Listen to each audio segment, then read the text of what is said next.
HVP, go on. Let it. Firing.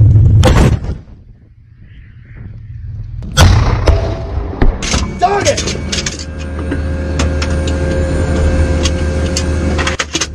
Firing.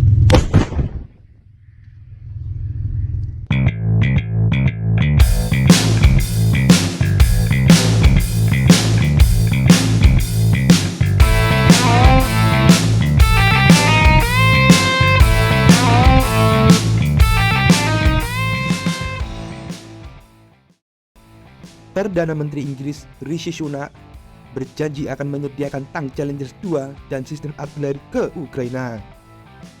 Keputusan itu menjadikan Challenger 2 akan menjadi tank berat pertama yang akan bergabung dalam perang yang sudah berlangsung sekitar 11 bulan tersebut.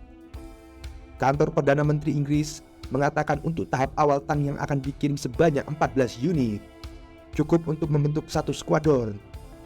Jumlah ini jelas terlalu sedikit dan tidak akan mengubah jalannya pertempuran. Tetapi langkah Inggris ini bisa menjadi semacam tes ombak untuk melihat sejauh mana reaksi Rusia. Ini mengingat main battle tank masuk dalam kelas senjata ofensif. Selama ini masih ada perdebatan di antara sekutu NATO apakah perlu mengirimkan senjata tersebut. Polandia dan Finlandia juga sudah terbuka menyatakan siap untuk mentransfer tank Leopard 2 mereka. Tetapi kunci paling penting ada di Jerman.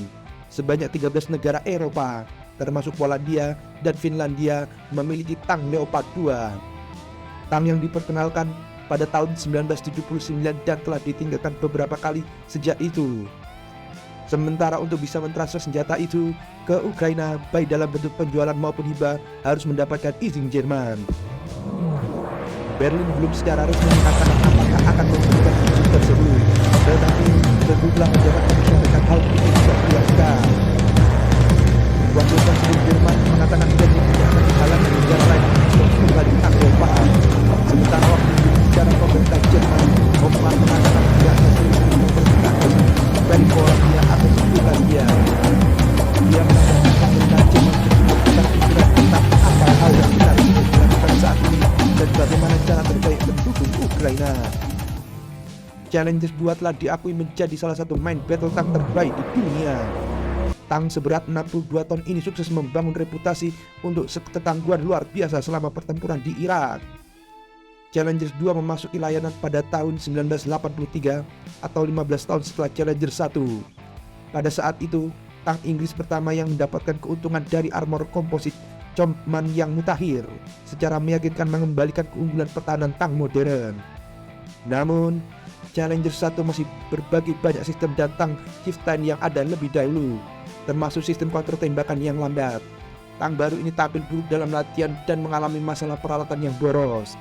Kementerian Pertahanan kemudian menandatangani desain modern yang lebih menyeluruh pada tahun 1989. Tetapi Challenger 1 tampil cemerlang dari pertarungan yang sebenarnya. Dalam perang teluk dia menghancurkan 200-300 tank Irak tanpa satupun yang menjadi korban. Bersama Abrams benar-benar menguasai medan perang.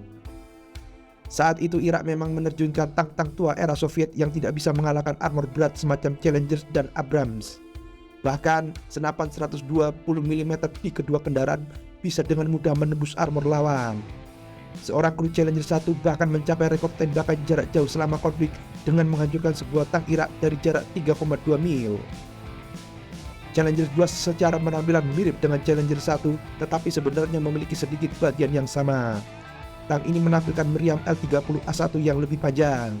Selain itu, juga menggunakan paket komposit yang ditingkatkan yang dikenal sebagai armor Dorchester serta tambahan exploit reaction armor. Leopard 2, Abrams, dan Challenger semuanya dianggap memiliki kemampuan yang serupa. Namun, desain Inggris memiliki beberapa ciri khas yang membedakan.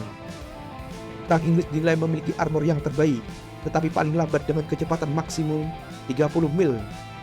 Sifat terakhir ini terkait dengan mesin 120 tenaga kuda yang kurang bertenaga dibandingkan dengan mesin 1500 tenaga kuda di dua tank lainnya. Challenger 2 juga dicatat menjadi satu-satunya desain tank modern di kelas berat yang menggunakan refight gun yang memungkinkan keakuratan yang lebih besar. Namun, gerakan berputar mengarah pada kecepatan moncong yang lebih rendah. Ini mengurangi daya kinetik tembus peluru untuk menusuk lapis baja, sesuatu yang disukai oleh kebanyakan negara. Tetapi tank Inggris memiliki amunisi unik mereka sendiri, yakni High Explosion Squad Head, amunisi yang tidak bergantung pada energi kinetik untuk penetrasi, namun tetap dalam memperoleh keuntungan dalam kecepatan laras yang lebih tinggi. Challenger 2 juga bergabung dalam invasi Amerika ke Irak pada tahun 2003. Sekali lagi tank ini menunjukkan kinerjanya dengan menghancurkan tank-tank lawan di sekitar kota Basra tanpa adanya satupun yang menjadi korban. Reputasi Challenger 2 dalam hal kekebalan menciptakan kisah yang agak tidak masuk akal. Dalam perang tersebut, salah satu Challenger 2 diduga diserang oleh 70 RPG dan kru tidak mengalami luka satupun. Satu lagi tank diserang dengan 17 RPG dan sebuah rudal Milan. Meskipun mengalami kerusakan, tetapi kembali dalam pertempuran keesokan harinya. Pada tahun 2007 terungkap bahwa beberapa tahun sebelumnya seorang gerilawan menggunakan RPG-29 yang sangat kuat untuk menghantam armor bagian bawah Challenger 2. Bagian ini menjadi salah satu titik terlemah tank. Hulu ledak menembus di bagian peluru.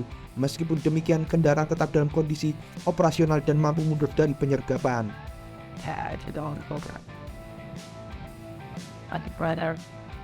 Tank ini hanya memiliki sedikit upgrade, karena militer Inggris mengalami penciutan cepat dalam hal anggaran pertahanan, sementara Jerman mengembangkan model baru dari tank Leopard 2, dan Angkatan Darat Amerika terus-menerus melakukan upgrade bertahap terhadap tank Abrams miliknya. Hal ini menjadi Challenger 2 sekarang umumnya dianggap tertinggal dari rekan-rekan NATO angkatannya.